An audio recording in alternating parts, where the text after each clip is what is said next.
bersama saya lagi di sesi 2 kali ini, teman-teman, bertemu dengan rekan-rekan saya yang berbeda. Saat ini kita akan mewawancarai mereka ini ya, teman-teman saya yang sangat ahli. Jadi masih topiknya Mas Torino. Saya Torino Eko Darmanto, biasanya dipanggil Torino.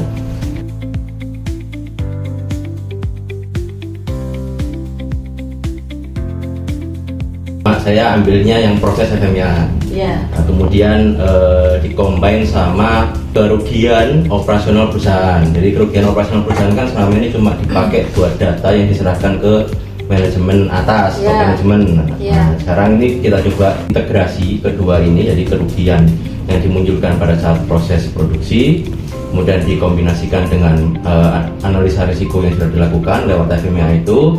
Nanti outputnya adalah kayak sebuah risk assessment atau risk based thinking dari risk based yang di situ ada mencakup masalah terhadap kerugian perusahaan, karena kan top management biasanya mau tidak mau, misalnya pun ada masalah yang mereka kepingin adalah aku rugi biro, saya rugi berapa juta yang keluar, tapi aku nggak bisa jual. Nah itu yang kita coba angkat di perusahaan.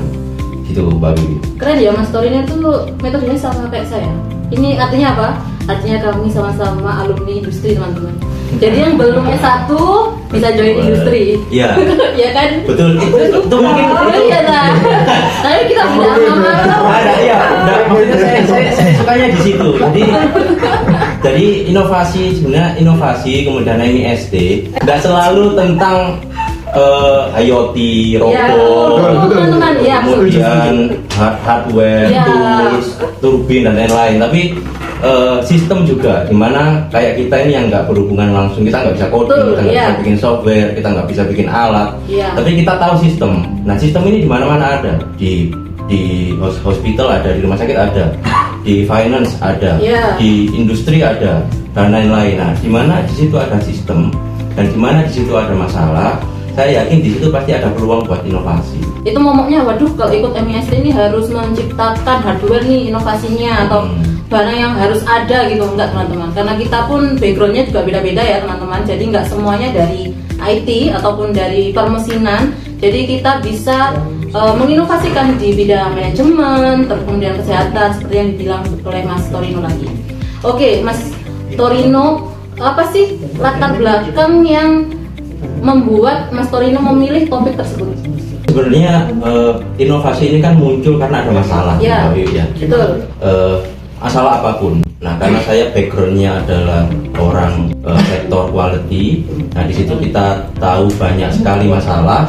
Nah, kita ambilnya dari situ. Jadi kayak contoh kenapa saya ambil FMEA dan kenapa saya gabungkan dengan cost of poor quality yang tadi saya bilang kerugian finansial perusahaan terkait dengan proses produksi. Nah itu kan karena selama ini yang kita lihat, kalau kita mengandalkan risk analysis kayak FMEA itu kan outputnya cuma RPN, outputnya cuma ini loh proses yang harus kamu improve based on risiko.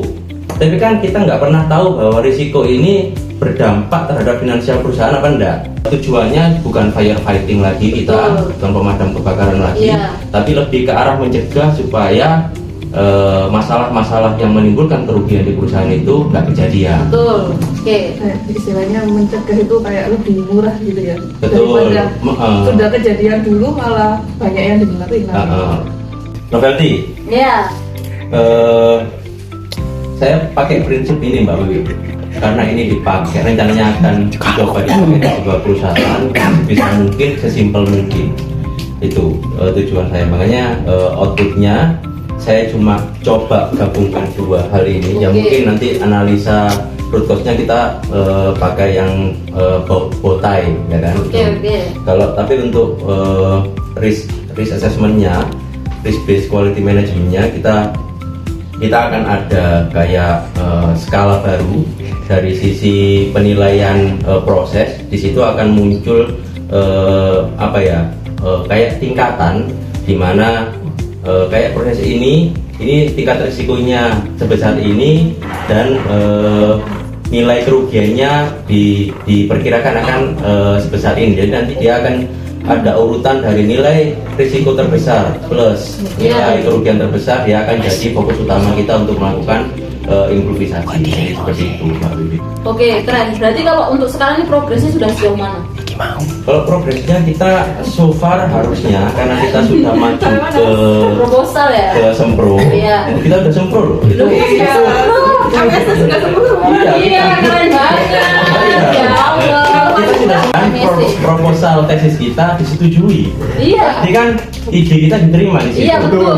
Apa sih manfaat penelitian kalian buat masyarakat dan apa yang target yang ingin dicapai? Tujuannya risiko ini kan untuk mencegah hal yang bermasalah tadi nggak kejadian. Betul. Jadi sebenarnya kalau ditanya kepinginnya, tujuannya atau dampaknya atau objektifnya apa, itu pasti sudah muncul di depan pada saat kita ngambil judul. Jadi karena masalahnya adalah selama ini proses improvement itu based on intuisi, bukan berdasarkan data, apalagi masalah kerugian perusahaan. Nah itu yang kita ingin hilangkan. Jadi tidak ada lagi yang orang aku pengen improve ini karena tak pikir ini harus diimprove, karena tak pikir ini masalah, bukan lagi itu. Tapi karena aku pengen improve ini karena ini loh dataku. Selama setahun ini, selama 2 tahun ini masalah yang paling banyak merugikan perusahaan. Nah kita akan coba menggiring opininya ke sana. Jadi bukan lagi berdasarkan intuisi, tapi berdasarkan data. Itu harapan terhadap tesis saya ya, Iya, harapannya. Saya sebagai mahasiswa kan juga ada harapan terhadap kampus dan prodi. Saya coba menggali beberapa chance, beberapa peluang untuk membawa dalam tanda kutip masalah dari tempat saya bekerja ke kampus. Karena saya lihat kan pendidiknya atau dosennya ini kan nggak cuma paham teori, kan mereka terbukti juga dari beberapa jurnal yang disubmit, dari beberapa hal yang diceritakan atau dari experience di masa lalu. Ini mereka punya nilai di hal yang bukan cuma teori gitu loh. Nanti kita coba kolaborasi antara tempat kerja atau tempat organisasi ke kampus, dimana di situ dari sisi mahasiswa itu menjadi selain cuma jadi mahasiswa yang objektifnya buat dapat ijazah S2 kemudian ke next level, tapi kita bisa jadi jembatan untuk perusahaan dengan kampus untuk berkolaborasi. Karena saya melihat prodi ini tuh extraordinary, jadi nggak cuma biasa, kita dikumpulkan dari orang-orang yang punya basic yang nggak main-main. Orangnya juga saya melihatnya suatu saat pasti jadi orang besar. Saya lihat ada teman-teman kita ini, rekan-rekan kita. Jadi orang besar ya, jadi bukan badannya. Jadi sayang kalau nggak dimanfaatkan gitu loh. Mungkin yang tidak disadari sama rekan-rekan adalah circle dan koneksi.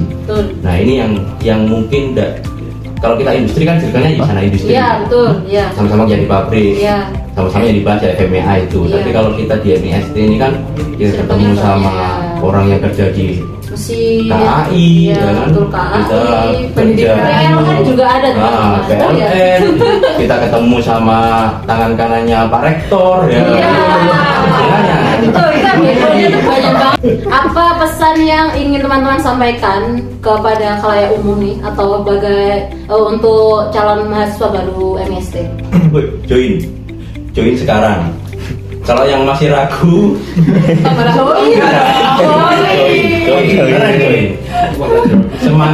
semakin ragu, semakin ditunda-tunda nanti. Itu salah satu keunggulan kita, tidak terbatas umur. Jadi mau berapapun kalian, join. Jangan lupa join di MIST Unsida. Semua dosennya itu sangat profesional. Gak rugi. Terus kita juga terjangkau biayanya. Terus kita juga fleksibel ya untuk kuliahnya. Jauhnya itu fleksibel. Kalian tetap bisa ikut karena kita bisa jarak jauh, kan bisa join dengan online. Ya, hybrid kita online dan offline. Jangan ragu join di MIST karena MIST memberikan perubahan untuk masa depan. Dari sini pencerahan bersemi.